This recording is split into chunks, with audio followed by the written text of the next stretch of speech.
Bismillahirrahmanirrahim. Alhamdulillahi Rabbil Alamin. Wassalatu wassalamu ala Rasulil Amin wa ala alihi wa sahbihi ajma'in. Amma ba'd. Assalamualaikum warahmatullahi wabarakatuh. Alhamdulillah, tuan-tuan dan puan-puan, bersyukur kita hadirat Allah Subhanahu wa taala. Dengan limpah dan kurnianya dapat kita bertemu pada malam ini bagi sama-sama kita meneruskan slot kuliah maghrib kita pada malam ini. Dan saya mengucapkan selamat hari raya Aidilfitri kepada muslimin muslimat dan maaf zahir dan batin. Saya sampai tadi, tuan-tuan dan puan-puan, saya lihat ada yang berbuka puasa dalam kereta, ada yang berbuka puasa di meja hujung itu. Alhamdulillah. Mereka berpuasa apa? Mereka berpuasa sunat 6 Syawal. Sebab itu, tuan-tuan dan puan-puan, Nabi SAW bersabda, Man sama Ramadana summa atba'uhu sittan min syawalin kana kasiyamid dahri. Barang siapa yang berpuasa di bulan Ramadan kemudian diikuti dengan 6 hari di bulan Syawal, ianya bersamaan dengan berpuasa sepanjang tahun. Jadi ada masa ni kena gunakanlah sebaiknya. Sebab bulan Ramadan yang tempoh hari kita dah all out dah. Moga-moga pengampunan Allah Ta'ala itu menjadi milik kita. Jadi, bila mana masuk saja Syawal, tuan-tuan dan puan-puan mesti istiqamah. Kita dah buat dah tahun-tahun yang sebelum ini, ataupun tahun ni baru nak mula, maka mulakan dengan sebaiknya. Tipsnya bagaimana? Puasa dulu sehari, dia akan jadi sayang untuk meninggalkan yang 5 hari lagi. Kalau tuan-tuan tanya saya memang akan berpuasa pada hari kerja. Sabtu dan Ahad hanyut, tuan-tuan dan puan-puan, dengan open house dan sebagainya. Itu saya lah. Tuan-tuan haji lain, makamnya lebih tinggi. Baik. Pada malam ini, tuan-tuan dan puan, sepatutnya adalah penceramah yang lain. Namun, diberitahu oleh Tuan Imam kita, dia minta saya menggantikan. Alhamdulillah, saya pun tak ada ke mana-mana dan boleh hadir pada malam ini. Kita sambung kembali pengajian kita berkaitan dengan pengurusan harta pusaka. Pada malam ini kita akan pergi pada tajuk yang baru. Tajuk yang baru pun barangkali tak habis malam ni. Kita jumpa pula bulan depan. Nak habis malam ni sahaja dia jadi padat sangat. Tuan-tuan dan puan pun kadang-kadang tak boleh nak tangkap. Dan saya baru duduk, Tuan Imam dah bagi dah soalan. Ada dah soalan. Tak habis ceramah lagi, ada dah soalan. Tak apa. Kita akan jawab satu persatu. Baik. Pada malam ini, tuan-tuan dan puan, saya akan pergi kepada satu tajuk yang berkaitan dengan kewajipan menunaikan wasiat si mati. Kita nak cuba tengok wasiat ni apa benda. Jangan duk bertukar pula dengan hibah. Sebab hari ni banyak sangat agensi-agensi ataupun syarikat-syarikat yang menawarkan produk itu, produk ini. Baguslah, kita tengok pengembangan itu. Tetapi kita selaku orang awam yang bakal menggunakan produk itu, sebelum nak ambil produk, mantapkan ilmu kita dulu. Supaya apa?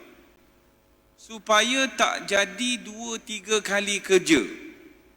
Sebagai contoh, buat dah, lepas 3 tahun pergi pindah pula wasiat kita. Lepas 3 tahun pindah pula, lepas pindah. Selagi tak mati, selagi itulah pindah. Jadi kita nak tengok malam ini, siapakah yang berhajat kepada wasiat ataupun ada orang itu tidak berhajat kepada wasiat. Sebab situasi kita ini berbeza-beza. Saya dengan tuan-tuan haji, puan-puan hajah berbeza. Berbeza dari sudut apa? Dari sudut keluarga, dari sudut ahli warisnya, dari sudut hartanya, dari sudut siapa yang saya bela. Barangkali tuan-tuan haji, puan-puan hajah, situasinya ada bela anak OKU, ada anak tidak sah taraf, ada anak yang mana anak susuan, ada anak angkat dan sebagainya. Jadi berbeza-beza. Jadi bukan semua orang ini kena wajib berwasiat, bukan semua orang ini wajib memberikan hibah, tak. Jadi berdasarkan situasi. Maka pada malam ini tuan-tuan cuba fahamkan, saya akan gunakan bahasa-bahasa yang paling mudah supaya orang awam faham. Dan tuan-tuan tanya pada diri tuan-tuan dan puan, aku ni di kedudukan yang mana? Baik. Kalau yang kita belajar sebelum ini, kedudukan wasiat ini terletak di nombor yang berapa? Kita ulang balik. Mati sahaja anak Adam, yang pertama adalah diuruskan hal pengkebumian dia. Yang kedua adalah hendaklah kita ini melangsaikan hutang piutang dia. Yang ketiga adalah mesti dilihat apa benda yang boleh dikira ataupun dinilai, diisytiharkan sebagai harta sepencarian dia dengan pasangan dia. Nombor 4 adalah wasiat yang dibuat olehnya ketika mana dia hidup dahulu. Dan yang kelima adalah membahagikan lebihan harta itu kepada ahli waris mengikut faraid atau sebaliknya. Sebaliknya makna kata dengan persetujuan ahli waris. Jadi wasiat ini kedudukannya nombor 4. Setelah kita lalui 1, 2, 3 tadi. Bila mana dah lalui 1, 2, 3 tadi, nombor 4 ini baru diceritakan tentang wasiat.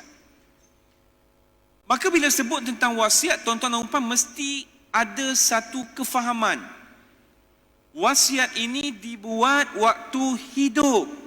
Transaksi lepas daripada mati. Pegang situ elok-elok. Wasiat dibuat waktu hidup. Pelaksanaan ataupun transaksi itu selepas dia mati. Kalaulah dia membatalkan wasiat dia waktu dia hidup, boleh laksana tak lepas pada mati? Tak boleh lah, sebab dia dah batalkan. Dia buat waktu hidup, tak pernah batal pun ustaz. Boleh tak dilaksanakan lepas pada mati? Boleh ha? Tetapi sekarang ini tahun 2022. Jangan ada lagi di kalangan kita yang membuat wasiat dengan verbal sahaja. Apa maksud saya? Dengan perkataan. Sebab dengan perkataan ini kadang-kadang kita cakap dengan penerima sahaja. Ahli waris lain tak tahu. Kemudian bila kita mati, yang penerima tadi pun teranglah kepada ahli waris. Si mati dulu, dia beri dah pada saya ni. Maka pada keadaan itu, dia pula penerima bergaduh pula dengan ahli waris. Agak-agak ahli waris nak percaya dengan dia ataupun tidak. Last sekali, jadi bergaduh. Last sekali, boleh laksana tak wasiat? Tak boleh. Dah lah nak laksana wasiat pun tak boleh. Putus silaturahim pun yang dia dapat. Jadi kita tak nak keadaan ini berlaku. Kita nak bila mana kita meninggal, ahli waris dah tahu apa yang sepatutnya dia buat.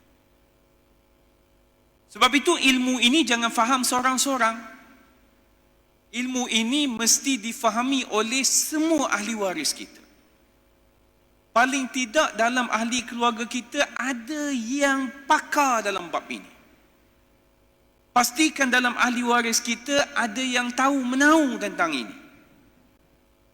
Macam keluarga besar saya, kalau dia nak tanya tentang itu, dia rujuk saya, maka saya pun jawab. Tapi saya pun kena prepare juga, sebab saya ada isteri dan anak-anak, saya kena pastikan mereka juga tahu. Sebab kalau tak tahu, persoalannya adalah diuruskan berdasarkan kepada ilmu ataupun berdasarkan kepada nafsu. Maka berdasarkan kepada nafsu. Sebagai contoh, harta si mati ni kita sedekah ke masjid lah Boleh ataupun tidak sedekah pada masjid? Nak sedekah ataupun tidak mesti tanya pada semua ahli waris. Mentang-mentang dia adalah abang yang sulung, dia buat begitu. Yang lain nak cakap tak berani, kan cakap kan sekali dia kata aku tamak harta pula. Tengok disebabkan tak ada ilmu. Sebab itu dalam bab ini dia kena ada satu kefahaman yang cukup mantap. Kita katakan benda yang paling basic, kita kata benda paling basic adalah mati sahaja dia pada pukul 8 malam hari ini, maka apa benda yang dia tinggalkan itu bukan lagi menjadi milik dia, maka menjadi milik ahli waris yang lain. Dia tinggalkan kereta, nak start kereta tersebut, nak bawa kereta tersebut, mesti tanya pada ahli waris yang lain. Boleh ke tidak ni nak tolong start, nak bawa ni, nak pergi servis. Kenapa Ustaz? Sebab kereta itu menjadi milik semua ahli waris tersebut. Tapi kita tak, kita memandai-mandai dalam isu ini. Bila memandai-mandai dalam isu ini, tuan-tuan dan puan, dibimbangi yang dibawa kepadanya itu adalah dosa.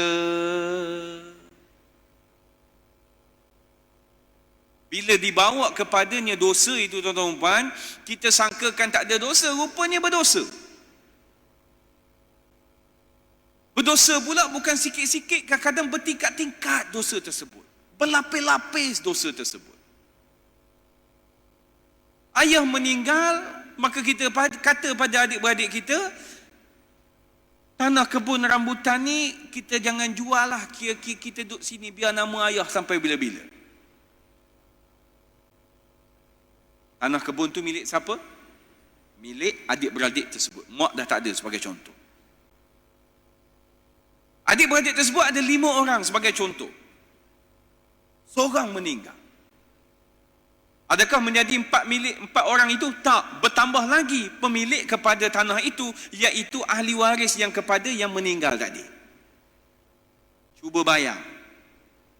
4 orang ini makan hasil sesama dia, tak beri kepada ahli waris yang ditambah itu. Ini dinamakan sebagai dosa kerana mengambil hak ahli waris yang ada tadi. Kenapa jadi begini? Disebabkan tak ada ilmu. Ada yang lebih teruk lagi, tuan-tuan dan puan-puan, saya tak boleh nak kata apa dengan situasi ini. Seseorang itu mengadu pada saya, dia kata kenapa mak saudara dia, iaitu adik kepada ayah dia, buat rumah atas tanah ayah dia. Ayah dia hidup lagi. Apa mak saudara dia jawab? Kalau ayah kau mati sekalipun, harta dia aku akan warisi juga sebab ayah kau tak ada anak lelaki. Gila tuan-tuan dan puan-puan. Orang tu tak mati lagi, dia buat dah rumah atas tanah sebut sebab dia katakan kalau dia mati nanti aku akan mewarisi juga. Tengok. Berceramuk tentang pemahaman tentang ilmu ini. Sebab itu nak belajar mesti belajar betul-betul sampai faham. Bila tuan-puan belajar dan terus belajar, saya yakin dan percaya tuan-puan tak akan petikai apa yang Allah Ta'ala buat. Sebagai contoh, anak lelaki 2 bahagian, anak perempuan 1 bahagian.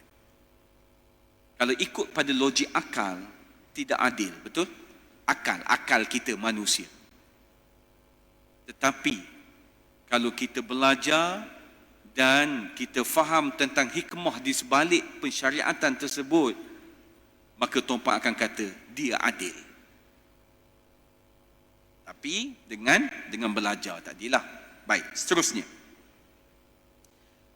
Maka wasiat ini juga tuan-tuan dan puan-puan disyariatkan bagi membolehkan seseorang itu melakukan sedekah jariah terhadap sebahagian daripada hartanya itu.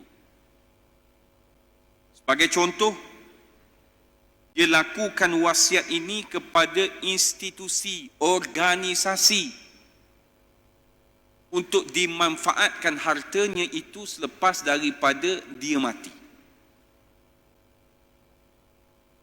2 hari lepas, ada 2 insan jemaah di satu tempat datang jumpa saya di pejabat. Kebetulan kita pun free lah.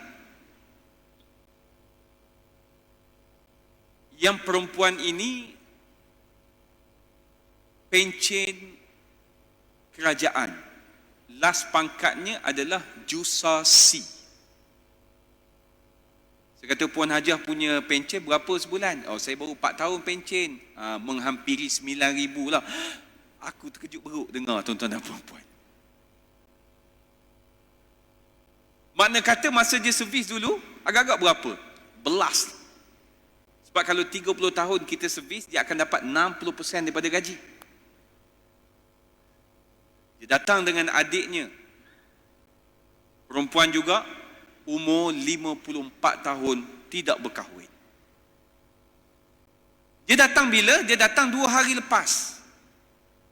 Ni tengah buat apa kita ni? Tengah menyambut Aidilfitri. Dia datang jumpa saya. Saya ingatkan nak sambut sama dengan saya. Rupa-rupanya datang dengan 4 persoalan. Dia type siap dah. Tuan-tuan tahu apa persoalan dia? Persoalannya keempat-empat itu adalah apa benda yang kami boleh buat dengan harta kami untuk memberi manfaat setelah kami mati. Saya kata, hebat 2 orang ni. Dia nak minta pendapat saya sebab dia kata nak tanya di surau, takut tak sampai, dia pun segan lah kot. Jadi nak jumpa one by one.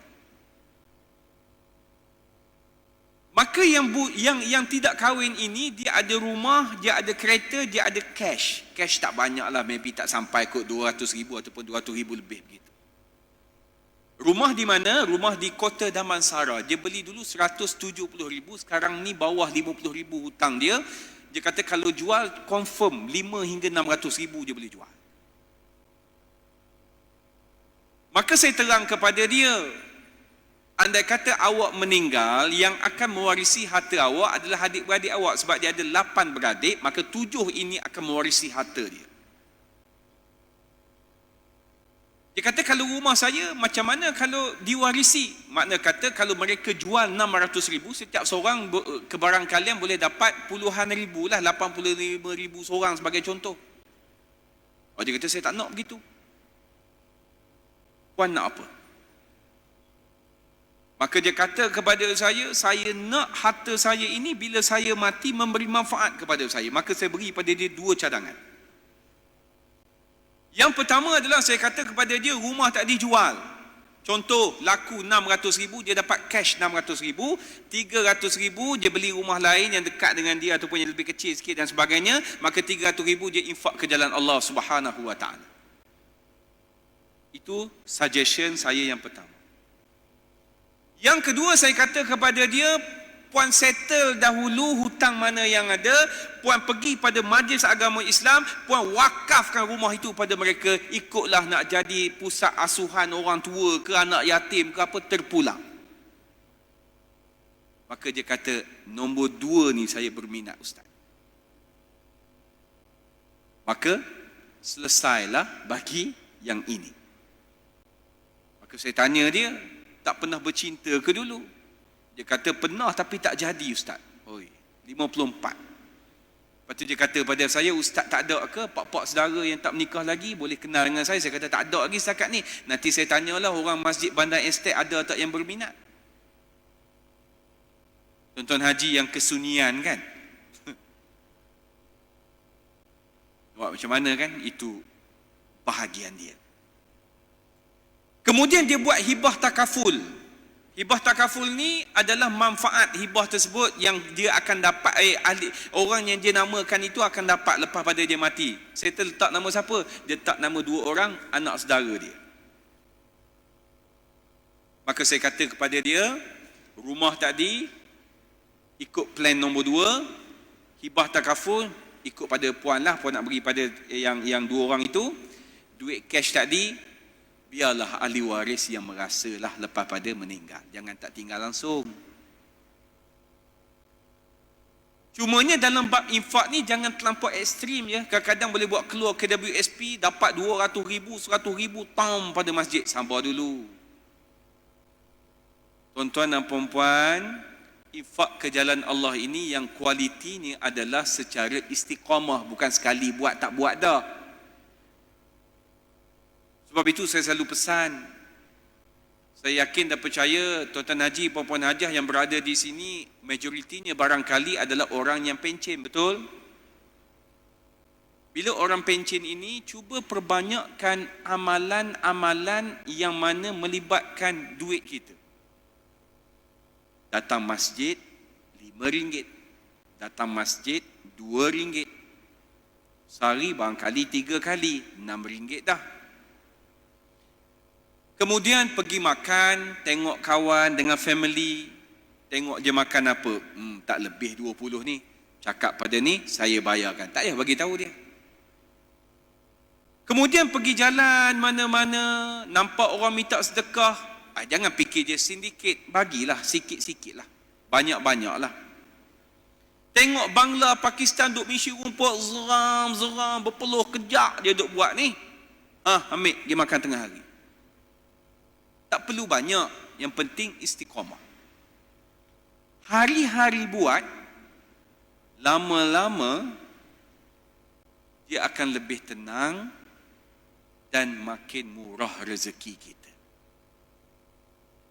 Ada orang kedekut kan dengan harta dia, betul? Tapi ada orang dengan orang lain dia tak kedekut, tapi dengan isteri dia kedekut. Ada tak dia ni begini? Saya tuan-tuan dan puan-puan, bila terlibat dalam kes mahkamah syariah, dengan orang perempuan paling saya takut. Kalau dia pendam, dia boleh pendam selama-lamanya sampai satu hari dia boleh pecah. Sebab saya ingat lagi tuan-tuan dan puan, sama-sama datang ke masjid, dua-dua berjemaah. Ni suami isteri, dua-dua ni adalah pencen. Saya mari tak terfikir di akal saya, puan hajah tadi dia mohon cerai di mahkamah. Suami 70 lebih, dia 60 lebih, dia mohon cerai. Tuan-tuan tahu isu apa? Isu kedekut. Dia cerita balik yang mula-mula dia kahwin dulu. Dia cerita pada saya ingat lagi ustaz, waktu tu saya balik ke rumah tak sempat nak masak. Saya kata saya masak nasi, abang tolonglah beli. Suami dia jenis kedekut, dia beli ikan goreng 1, kuah semua tak ada. Saya kata puan hajah ingat, memang saya ingat ustaz. Sampai dia pergi mahkamah syariah mohon cerai. Sampai yang suami tadi, saya tak tahulah ustaz kenapa dia buat saya macam ni. Baru kau tahu. Sebab itu dengan orang perempuan, dengan isteri, kita kena memahami mereka. Sebab itu Allah Ta'ala sebut, وَعَلَى الْمَوْلُودِ لَهُ رِزْقُهُنَّ وَكِسْوَتُهُنَّ بِالْمَعْرُوفِ, terletak kewajipan lelaki. Suami tadi memberi makan dan pakai kepada isteri mereka bil ma'ruf, dengan cara yang terbaik, dengan cara yang sepatutnya. Tapi ada orang kita disebabkan isteri bekerja, dia kata tak perlu beri nafkah. Siapa ajar buat begitu? Salah tuan-tuan dan puan, wajib bagi. Setengah tu ada juga lelaki yang bila kita katakan nak isteri cantik kena belilah alat make up sikit, bukan setiap minggu, sebulan sekali. Oh, lebih sangat tu ustaz. Pula dah. Orang perempuan tengok bagaimana Allah Ta'ala buat, dia berkahwin, dia dapat duit. Dia dapat mas kahwin, kemudian adat orang Melayu kita beri hantaran. Kemudian kita kena tanggung nafkah dia, makan, minum, pakai, tempat tinggal. Dia tak payah fikir soal itu, kita yang sediakan. Bila mana kita bercerai dengan dia, kita kena bayar pula muta'ah, nafkah iddah, harta sepencarian, hutang tertunggak dalam perkahwinan, nafkah tertunggak. Cuba fikir. Orang perempuan ni kahwin pun dapat, bercerai pun dapat. Makna kata orang perempuan memerlukan kepada duit. Sebab itu tips kepada orang lelaki, orang perempuan ini kalau dia jadi senang hati dengan kita adalah jangan berkira dengan dia. Betul tak Puan Hajah di belakang? Lepas hangguk aku cakap. Betul. Bukan sekadar hangguk, berbunyi lagi. Saya katakan ini disebabkan saya lihat di hadapan mata saya. Saya kata begini rupanya. Jadi tuan-tuan haji yang mana terlepas pandang isu ini, cuba perbaiki balik. Tuan haji jangan buat main isu ini. Ini isu dosa dan pahala. Barangkali yang menyebabkan kita masuk syurga Allah Ta'ala, barangkali perbuatan ini yang kita buat. Kita kahwin dengan dia 30 tahun, kita mati. 30 tahun setiap bulan tak pernah miss beri nafkah kepada dia. Barangkali perbuatan ini yang menyebabkan kita masuk syurga Allah Ta'ala. Mana nak tahu? Sebab itu, kena pegang betul-betul. Baik, seterusnya.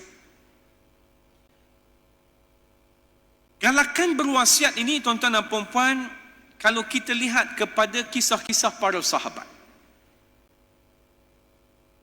Sayyidina Abu Bakar As-Siddiq dan Sayyidina Ali bin Abi Talib pernah berwasiat 1/5 daripada harta mereka supaya diberikan kepada keluarga yang tidak berhak mendapat harta pusaka. Kemudian ditambah lagi, Sayyidina Umar Al-Khattab berwasiat dengan kadar 1/4 daripada hartanya. Kenapa mereka berwasiat? Sebab ada matlamat ditulis di sini dalam buku ini bahawasanya kepada keluarga yang tidak berhak mendapat harta pusaka dia. Tuan-puan balik kira ke belum? Tuan-puan dah balik congak ke belum? Ahli keluarga aku ni siapa yang bila mana aku mati tidak boleh mewarisi harta pusaka aku? Saya dah kira lama dah. Yang boleh mewarisi harta pusaka saya, anda kata saya meninggal, siapa? Mak, ayah, isteri, anak saya 3 orang. Ni saja, 6 orang ini saja yang terlibat. Abang adik ustaz macam mana? Tak terlibat. Sebab mereka bukan ahli waris yang layak menerima harta pusaka saya. Barangkali tuan-tuan haji ada anak angkat. Anak kandung ada 5, mak ayah ada, isteri ada. Tuan haji mati, siapa dapat? Mak ayah, isteri, anak-anak. Anak angkat tak dapat. Maka agak-agak perlu tak wasiat ini kepada dia? Perlu. Tak apa ustaz, nanti anda kata saya mati, saya pesan dah pada anak saya 5 orang nanti berilah pada abang kau ni sebab dia anak angkat. Pesan boleh buat belum tentu, tuan-tuan dan puan-puan. Ataupun kita dulu zaman kita bujang, kita terlanjur, kita ada anak tidak sah taraf. Dulu nak cakap anak tak sah taraf saya malu, sekarang saya tak malu sebab banyak. Nak mohon apa adik? Oh saya nak mohon permohonan wali hakim. Wali hakim ada banyak jenis. Sebab apa ya? Anak tak sah taraf ke? Mu'allaf ke? Dia berkata anak tak sah taraf. Kemudian besok datang orang lain pula. Kita baru buka mahkamah minggu lepas dengan minggu ni. Sekarang ini musim Aidilfitri, betul? Tuan-puan agak-agak hari ni ada tak permohonan cerai? Ada tak hari ni? Ada. Lepas file. Saya sampai terfikir, beraya gak dulu. Mana kata dia tak beraya mana? Jadi berwasiat ini mesti ada matlamat. Sebab para sahabat tadi mereka berwasiat kepada keluarga yang tidak layak menerima harta pusaka bila mana mereka meninggal. Barangkali tuan-tuan dan puan ada abang yang OKU. Wasiatlah kepada dia. Barangkali tuan-tuan dan puan ada adik-beradik yang susah. Tuan-tuan kaya, dia susah, dia seorang susah. Yang lain semua hidup senang. Wasiat kepada dia. Kepada siapa wasiat ini ditujukan? Yang pertama adalah sebaik-baik wasiat ditujukan kepada kaum keluarga yang miskin, yang tidak mewarisi harta kita. Ya, saya tahu kita ini orang yang suka menderma. Orang yang suka membantu. Tuan-tuan dan puan-puan, cuba semak dulu orang yang terdekat dengan kita, tolong tuan-tuan dan puan-puan. Kadang-kadang orang terdekat tak nampak, kita tengok orang jauh. Yang terdekat tu bukan orang lain, abang kita. Dia dulu malas belajar ustaz. Dia rasa apa sekarang yang dia rasa? Sedap kita bercakap. Tak mau. Hidup macam ini tak mau. Macam saya sendiri, saya 5 beradik. 1 ustaz, 2 ustaz, 3 ustaz, nombor 4 bukan ustaz, nombor 5 bukan ustazah. Agak-agak dalam 5-5 ni gaji sama ke semua? Mana sama? Abang saya, isteri dia pangkat begitu. Abang saya nombor 2, isteri dia pangkat begitu. Adik saya, isteri dia begini. Jadi dia berbeza-beza. Jadi kalau kita orang yang berkemampuan, kita merasakan family day itu adalah benda yang penting untuk menyatukan silaturahim. Kita bubuh dalam WhatsApp group bahawasanya kita buat family day senyap semua sebab tak ada duit. Kitalah yang buat. Okey, aku dah book dah homestay kat sini. Jangan risau, korang bawa baju dengan pakaian je. Minta maaf, minyak kereta tak boleh nak sponsor. Ni je boleh sponsor. Kan seronok. Tapi jangan pula kita kata, takkan setiap tahun saya tak mau. Ayat ini buang jauh-jauh. Sebab yang ada kelebihan pada kita, Allah Ta'ala yang beri. Tuan-tuan, siapa beri rezeki? Allah. Yang tuan-tuan jadi kaya hari ini, siapa yang beri? Allah. Ada tak kawan-kawan kita dulu belajar pandai masa sekolah tapi tak kaya macam kita sekarang? Ada tak? Ada. Ada tak kawan-kawan kita dulu yang belajar tak pandai tapi kaya daripada kita sekarang? Ada tak? Ada. Siapa punya kerja? Allah. Kita hanya apa? Kita hanya usaha.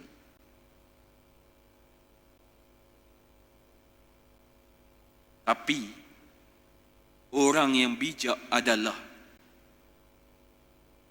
orang yang sentiasa mengingati mati. Orang yang paling bijak pada orang tadi adalah orang yang buat preparation untuk mati. Macam 2 orang yang jumpa saya 2 hari lepas. Ni orang yang bijak. Dia dah ready untuk melepaskan harta-harta dia. Kita dah ready belum? Tak ready. Kita masih lagi. Tuan-tuan Haji ready lah, saya tak ready. Sebab manusia ni dia ada 3 keadaan, betul? Yang pertama dia mencari harta, yang kedua dia mengumpul harta, yang ketiga dia nak meninggalkan harta. Cuba tanya kita di kedudukan yang mana kita sekarang ini. Kalau Allah Ta'ala berikan kelebihan pada kita, kita ni kaya sebagai contoh, maka gunakan kekayaan itu untuk sebagai sandaran untuk kita bertemu dengan Allah Ta'ala. Pegang kata-kata saya ni. Siapa-siapa yang dia punya pendapatan, dia punya harta adalah besar, dan dia pun tak habis nak makan, tolong guna manfaat betul-betul. Sebab itu hari itu saya tengok di slide ini, tuan-tuan di masjid ini, tentang khairat kematian. Masya Allah, tuan-tuan dan puan-puan. Beratus ribu dah kan? Siapa yang sumbang ni? Tuan-tuan dan puan-puan lah. Duit ni akan pergi pada siapa? Tuan-tuan tak kenal pun. Orang yang meninggal, maka akan guna duit tuan-tuan dan puan, akan disalurkan. Saya kata hebat orang sini. Hebat tuan-tuan boleh banyak macam itu. Tambahkan lagi.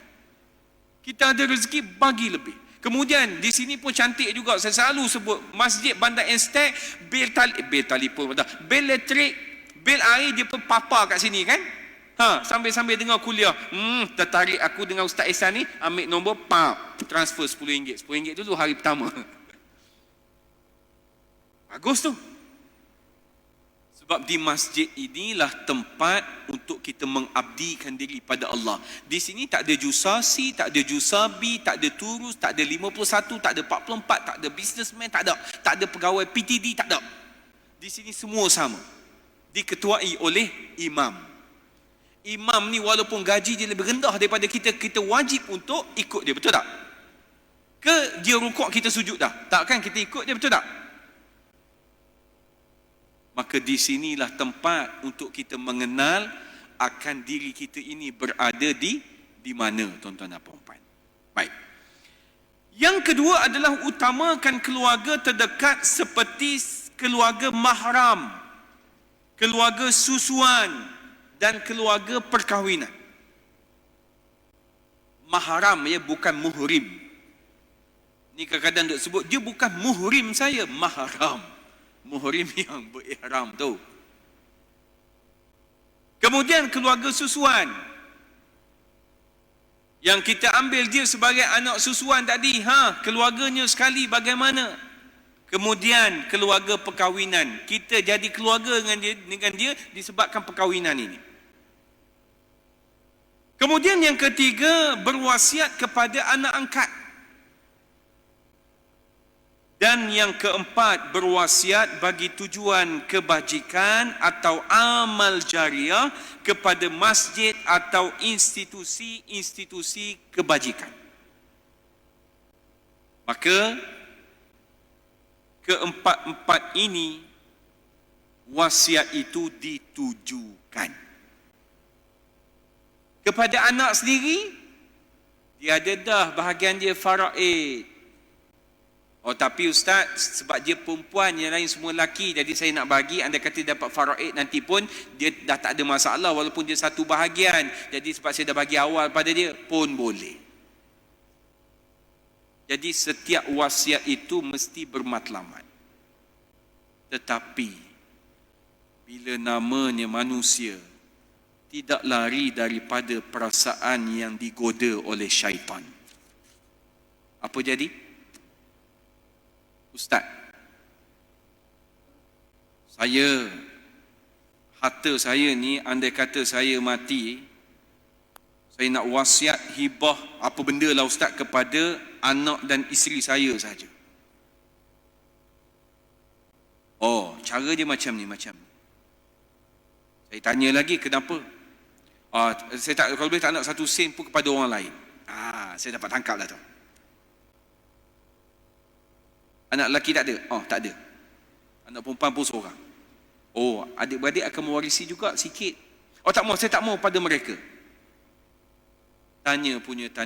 Saya dah 8 tahun dah tak bertegur siapa. Aku kata dah. Kena tak dengan matlamat wasiat?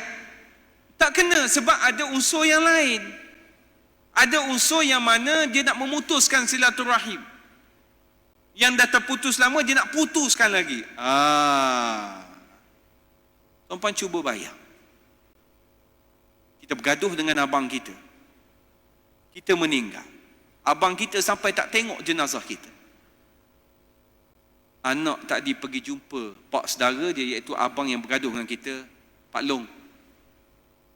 Ni ada 5,500 bahagian faraid hak Pak Long. Ambil lah. Agak-agak menitik tak air mata dia. Agak-agak boleh disatukan kembali silaturahim ataupun tidak? Boleh. Adakah akan terungkap di bibir mulut abang tadi, ya Allah ya Tuhanku, ampunlah dosa adik aku, ya Allah, aku menyesal apa yang aku buat dulu. Pasti tuan-tuan, manusia hati dia tak akan kekal dengan perangai jahat. Orang dulu jahat, cuba tengok ending dia macam mana. Sebagai contoh, Tuan Haji apa yang berlakon filem Ali Setan, macam mana ending dia? Azmir, apa pelakon tu kan? Iwan Syahman, tengok bagaimana sekarang berubah. Miss Nina, Zizi Kirana, tengok berubah macam mana. Siapa kata manusia boleh kekal dengan sifat buruk dia? Tak, dia akan berubah satu hari nanti. Tetapi ada juga orang yang dulu baik, lepas 40 tak berubah sampai ke mati sifatnya sama. Itu kita minta jauh. Baik, untuk yang terakhir. Soalan. Abang saya sebelum meninggal, dia ada meninggalkan pesan wasiat iaitu hasil jualan tanah pusaka bahagian dia. Abang saya sebelum meninggal, dia ada meninggalkan pesan. Sebelum meninggal, dia nak mati. Sebelum dia matilah. Dia kata hasil jualan tanah pusaka bahagian dia tidak dibenarkan dibahagi kepada anak-anak dia, sebaliknya kepada masjid. Sedekah pada masjid dan anak yatim. Sebab anak-anak dia tidak langsung menjenguk dia. Soalan, bolehkah kita ikut wasiat dia? Dua, atau ikut hukum faraid? Yang ketiga, bagaimana pula dengan orang-orang yang diamanahkan itu? Baik, saya ulang balik. Soalan tak jelas. Abang saya sebelum meninggal, dia ada meninggalkan pesan, iaitu hasil jualan tanah pusaka bahagian dia. Makna kata, harta pusaka ni harta pusaka mak ayah dia ke ataupun harta faraid dia? Ada yang faham sini? Cik, sila.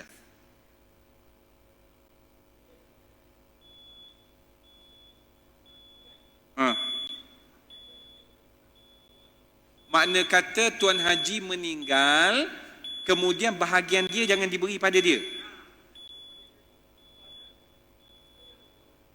Makna kata harta yang dia tinggalkan ini tak boleh dibahagi pada anak-anak dia. Dia tak nak bagi anak-anak dia. Okey, baik, terima kasih. Kita pergi, nak azan dulu ke? Azan dulu. Azan dulu tak kan? Sedap sikit kita sembang ni, 5 minit. Boleh? Azan dulu.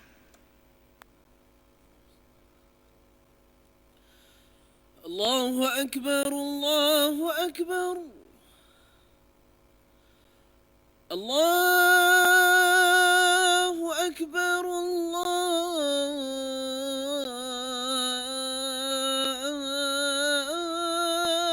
Akbar.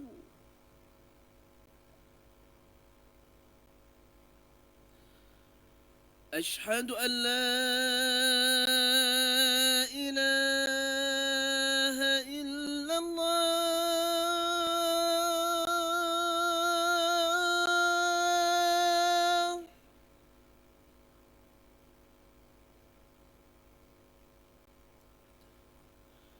Ashhadu an la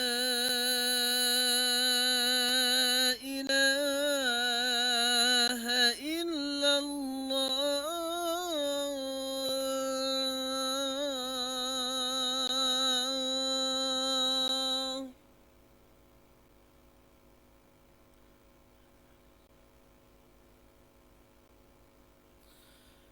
أشهد أن محمدا رسول الله.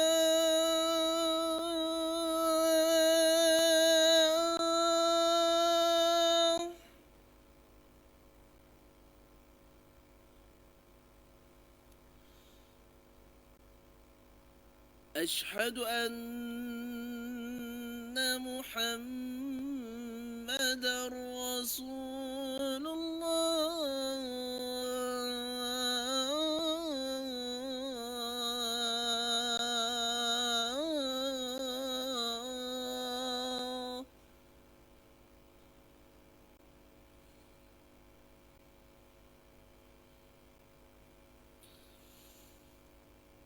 حي على الصلاة.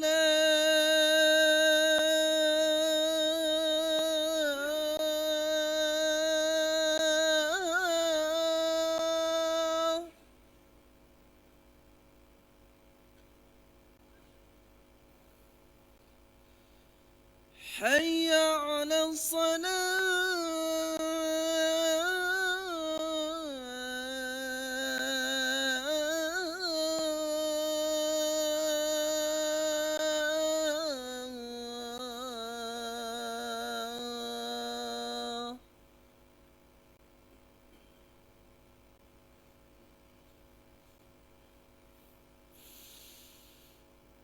حي على الفلاح.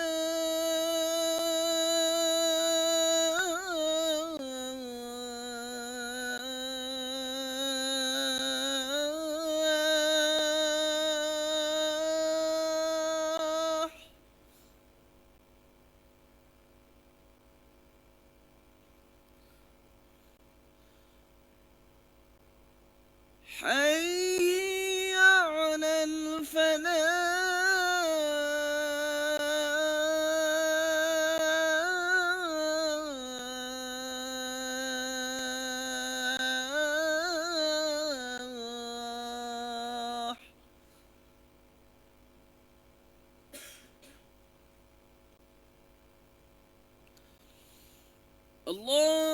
الله أكبر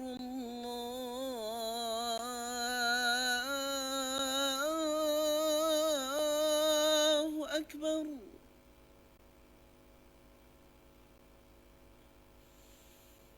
لا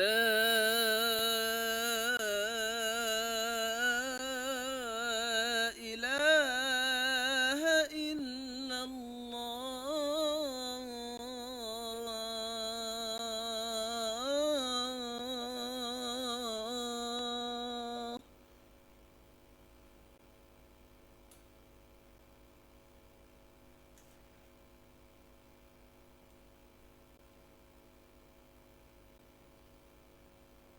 Okey, kita jawab sikit tuan-tuan dan puan-puan.